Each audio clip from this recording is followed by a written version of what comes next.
Friday. Northampton Saints, the champions, against Gloucester. That is live on BT Sport on Friday night. And then we have the London doubleheader, Saracens against Wasps.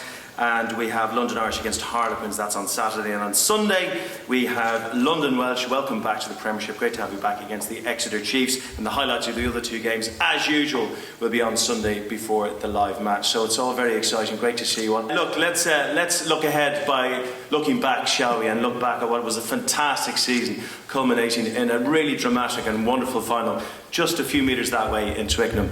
Have a look at this and enjoy.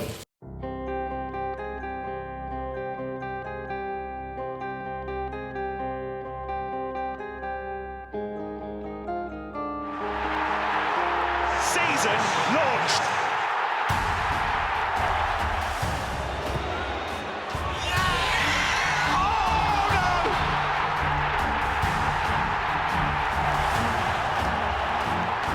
And Wilson is in.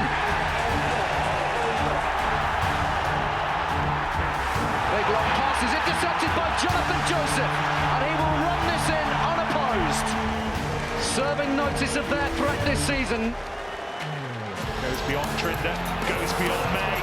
He's got 12 trees now. Goes beyond 12 trees, up to halfway. Foden, oh Clark, oh no Elliott. This will be one of the scores of the season, right at the start of the season. That was brilliant. So much to admire about the way Northampton are playing at the moment.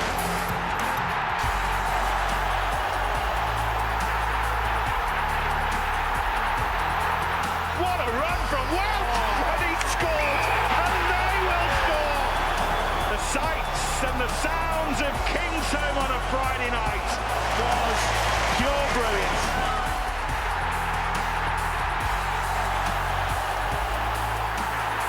Do or die time for Worcester. Cooper Woolley!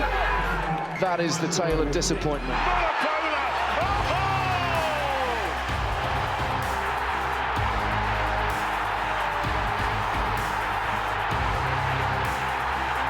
This is another imperious performance from Saracens.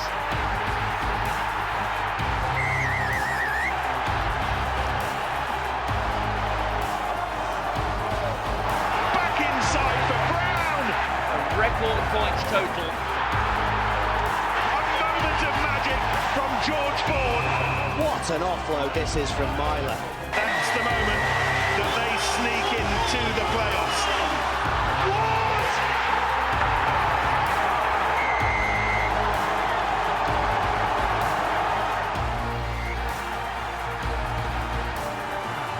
The two best sides in England, both with genuine attacking intent.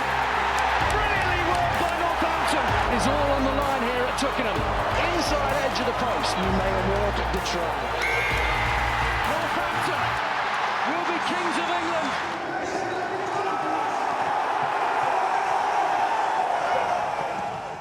Joe, from what you've seen in pre-season, who's going to shine for you this year?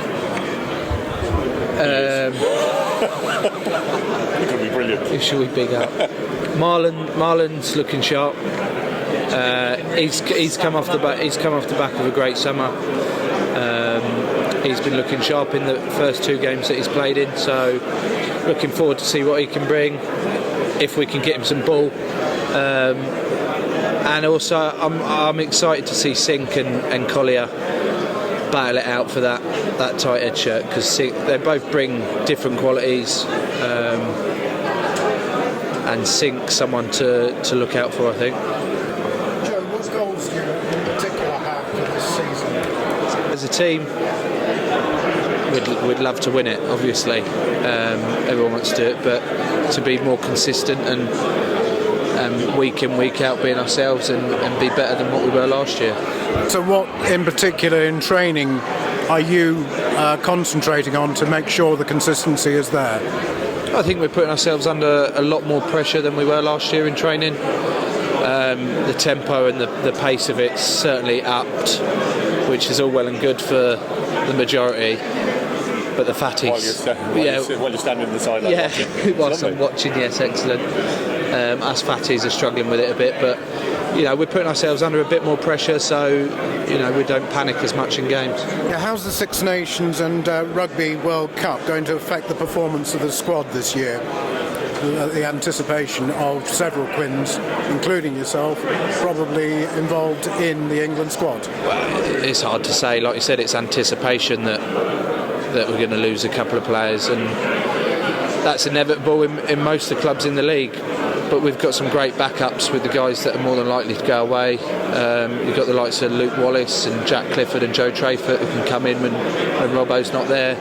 Carl Dixon, he's always been great for us when he's had to step up, and there's guys within the squad that are able to step up and really perform for the team when those guys aren't there. And do you see Charlie Matthews as being a great replacement for the likes of Ollie Cohn and Nick Kennedy?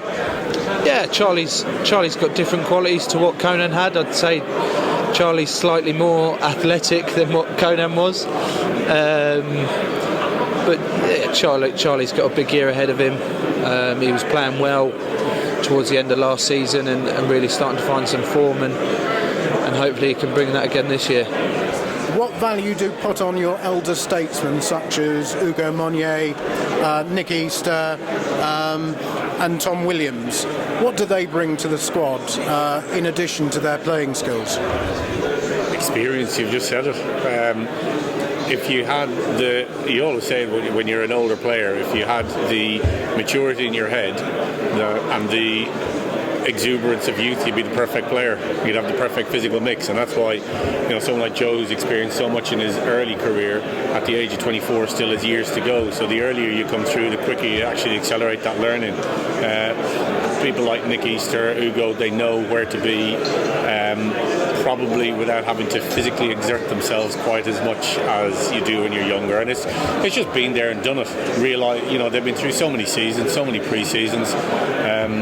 They're like a comfort blanket because they're someone that the younger players, including Joe, despite being captain, despite his experience, they'll need to say, hey, listen, we've been through this 20 years ago when we were still playing in the Premiership. They've been around a long time. We've got a lot of academy boys coming up into the first team.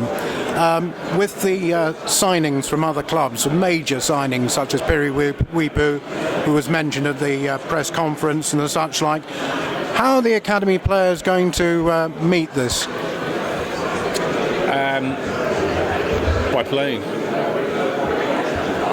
I laugh sometimes when it actually irks me when people talk to me about other club signings, and I look and I see Joe Marler and Danny Kerr and Mike Brown and Chris Robshaw, and I'll keep on listing names, and people say, who have you signed? Well, we have signed those guys.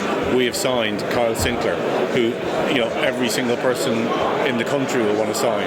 They are our players, they know the club, they love the club, and then hopefully you can bring people like Marlon Yard in. So it almost irritates me when I hear, well, it does irritate me when I hear people say that we're quiet on the transfer market and we're quiet in bringing people in, and I look at the young players that we have, and how do you become an international, how do you become a Premiership player? Someone picks you and someone selects you and somebody allows you to play. That's the only way you can become one. So we do it with the young players we have coming through. Does it put pressure on Tony Diprose to produce the players? Of course it does, but he's not done a bad job, himself, Colin Osborne and the others, and that's the way we run it.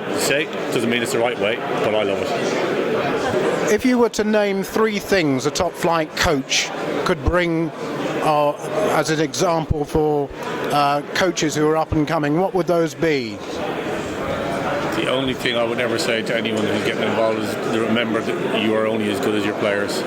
Players are everything, and you don't play the game. And if you're lucky enough to have some great leaders around, and trust them, empower them, and give them an environment that they can flourish in. But the day you think that you've got the trick, you know the secrets, is the day I think you've lost what it's about. It's all about these guys, to me, full stop. And they'll make you a hero or they'll get you sacked. It's all down to them.